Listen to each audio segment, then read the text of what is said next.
Wah, saya panas hati betul part ni. Kan bila mak dia sebelum nak minta izin nak balik tu, dia ada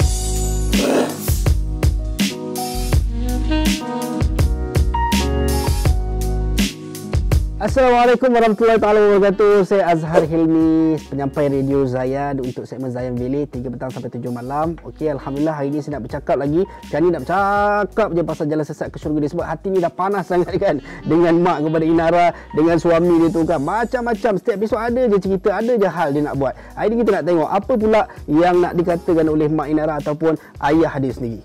Jom. Wah, cantik rumah dia. Banyak betul kisah orang gunakan agama sekarang ni. Jual beli agama sana sini. Agama dijadikan sebagai binatang tunggangan. Apa orang kata? Penunggang agama. Sekarang ni abang, ramai sangat orang tunjuk alim. Budak berserban. Ayah Inara tengah marah pasal orang yang menjadi penunggang agama. Ini akhir zaman. Ayah dengan ibu tahu ke apa itu penunggang agama? Anak ayah nak bersuara. Elok juga kalau Nara nak ajar kami. Okey, ni apa yang Nara tahu. Apa yang Nara faham. Penunggang agama ni, diorang hanya jadikan Islam untuk kepentingan diri sendiri, untuk keuntungan, untuk pengaruh mereka.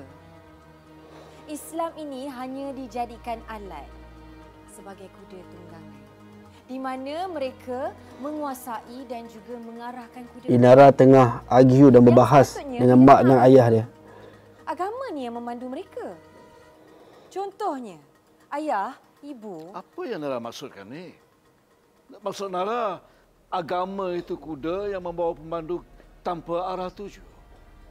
Sepatutnya agama itu mengikut peredaran zaman kan? Ayah, itu kuda ayah. Yang kita bercakap ni tentang agama. Sepatutnya agama ni yang... Maaf ayah, ibu. Cubalah kita bincang elok-elok. Kita bukan nak gaduh. Bincangkan. Mungkin kalau Hamzah boleh kongsi sikit. Ini sebenarnya punca dari satu penyakit yang pernah disebut oleh Rasulullah. Hamzah masuk. Iaitu penyakit al-wahan. Di mana manusia cintakan dunia tapi takut mati. Hadis riwayat Abu Dawud nombor 4297. Jadi ramai orang salah anggaplah, salah tafsir bila banyak harta, banyak duit, rezeki tak putus-putus. Mereka anggapkan itu nikmat dari Allah, padahal Allah dah tanam penyakit al-wahan ni dalam hati mereka sampai diorang takut tinggalkan dunia ini, lupa akhirat. Nara, terima kasihlah jemput ibu dengan ayah lunch dekat sini. Ini lagi satu, sekarang ni ramai orang yang tak percayakan hadis. Sebab diorang tahu semua tu ciptaan manusia. Kena hati-hati ya. Jom kita balik ya.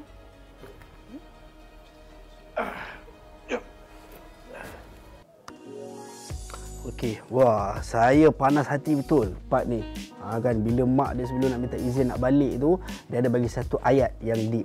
Okey, dalam klip kali ni, yang ni argument bila Datuk Jalali Hassan memainkan peranan ataupun watak sebagai ayah dalam cerita ni. So dia argue pasal penunggang agama kan, which is mak dia pun support pula. Kemudian Inara banter balik dengan berkenaan dengan apa tu Islam. Kita ada guide kan, panduan yang jelas kan, al-Islamu ya'lu wa la yu'la alaih. Islam itu tinggi dan tidak ada yang lebih tinggi daripada Islam.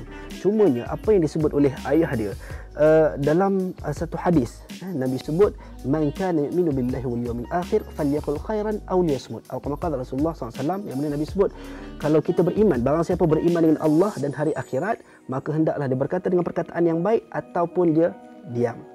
Kalau kita rasa kita tak boleh nak cakap benda yang baik, lebih baik kita diam daripada kita bercakap. Kemudian yang kedua, Allah sebut dalam Quran, ya ayyuhallazina amanu lima taquluna ma la taf'alun kabura maqtan 'inda Allah an taqulu ma la taf'alun. Yang mana Allah sebut, ya ayyuhallazina amanu, wahai orang yang beriman, lima taquluna ma la taf'alun, mengapa kamu bercakap apa yang kamu tak buat? Macam tadi ayah dia cakap pasal Islam, ramai orang jadikan agama, tapi kenapa ayah dia cakap tidak diimplementasikan dalam amalan? Kemudian Allah sambung ayat tu, kabura maqtan 'indallahi an taqulu ma la taf'alun. Kecelakaan besar bagi orang yang bercakap tapi dia tak buat. Which is macam tadilah dia nasihatkan anak dia balik apa semua. Kemudian saya tertarik dengan apa yang disebut oleh Aaron Aziz ataupun Hamzah dalam cerita ni. Dia bagi mana hadis Nabi sebut di akhir zaman ada umat manusia ni akan terjangkiti dengan penyakit yang dipanggil al-wahan, yang mana cintakan dunia, takutkan mati. Kita cintakan dunia gila-gila ni kan. Kemudian dia bagi satu analogi yang mana kita rasa Allah bagi kita semua benda, tapi kita tak beriman, kita tak melaksanakan amal ibadah kepada dia, kita rasa ini nikmat. Sebenarnya dalam Islam ada satu istilah dipanggil istidraj. Istidraj adalah perkara yang mungkin kita tak solat, kita Islam, kita tak solat, kita tak jaga hubungan kita dengan ayah, kita tak jaga kita punya attitude kita sebagai Muslim, tapi kita dapat semua benda. Kita rasa macam, tengok aku dapat benda ni walaupun aku tak solat, aku dapat je. Sebenarnya istidraj Allah bagi untuk kita lebih jauh daripada Allah. Kan, Allah bagi apa yang kita nak. Allah bagi kita kaya, Allah bagi kita kesenangan, Allah bagi kita isteri secantik ini semua, tapi dengan niat, dengan asbab untuk kita lebih jauh pada Allah. Itu yang kita takut dengan istidraj. So daripada cerita ni adalah dalam apa juga yang kita nak cakap, dalam apa juga yang kita nak buat, first kita kena make sure benda yang kita cakap tu benda yang baik. Yang kedua, kalau kita yakin, alamak aku cakap pun benda ni aku tak buat. Allah sebut dalam Quran, kenapa Allah tinggalkan soalan? Kenapa kita cakap benda yang kita tak buat? Sebab Allah kata kecelakaan besar. Bukan tak boleh cakap, tapi boleh cakap kena buat. Sebab hadis Nabi sebut, al-iman laisa bitamanni wala bitahalli walakin ma waqara fi qalbi wa saddaqahu al-amal. Kama qala Rasulullah sallallahu alaihi wasallam. Nabi sebut iman bukan angan-angan. Kita cita-cita nak masuk syurga, kita cita-cita nak dapat bidadari, tak. Tetapi iman adalah apa yang tersemat dalam hati, kita dapat input, kita dapat ilmu, wasaddaqahul amal. Mesti wajib dibenarkan dengan amalan.